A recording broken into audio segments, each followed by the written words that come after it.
Depuis un peu plus de 30 ans, Evelyne Delia parle de la pluie et du beau temps sur nos antennes.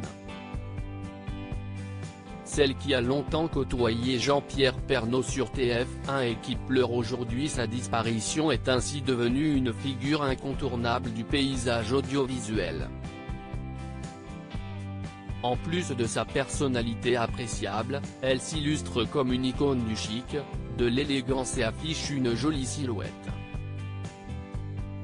Son allure très soignée est d'autant plus impressionnante que Evelyne Delia fêtera prochainement ses 74 ans, le 19 avril 2022.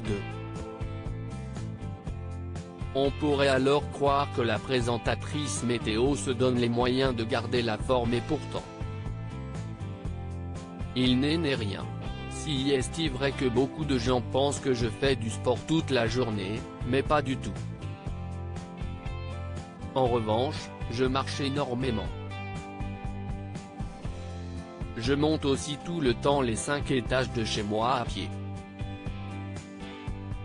D'ailleurs, si est-il drôle, quand je croise des gens dans mon immeuble, ils me disent invariablement « L'ascenseur est en panne ?» a-t-elle confié lors d'une interview pour Télévision Grande Chaîne parue ce 28 mars 2022.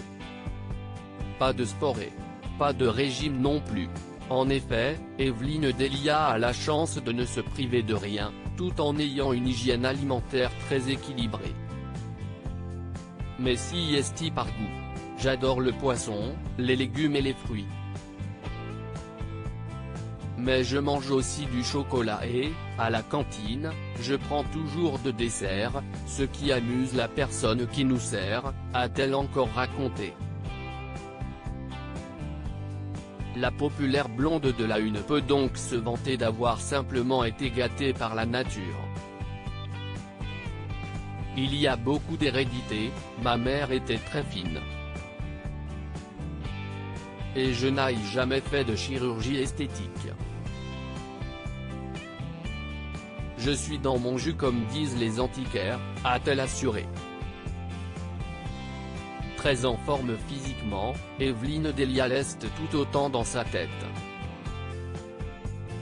Si est-il pourquoi à plus de 70 ans, elle n'a toujours pas l'intention de se retirer de l'antenne. J'adore ce que je fais. Ma façon positive de vivre, si est-il de continuer à travailler. Et je me sens en décalage, car je n'ai pas l'impression d'avoir mon âge. Je me sens la même force qu'il y a 10, 20 ou 30 ans, a-t-elle conclu.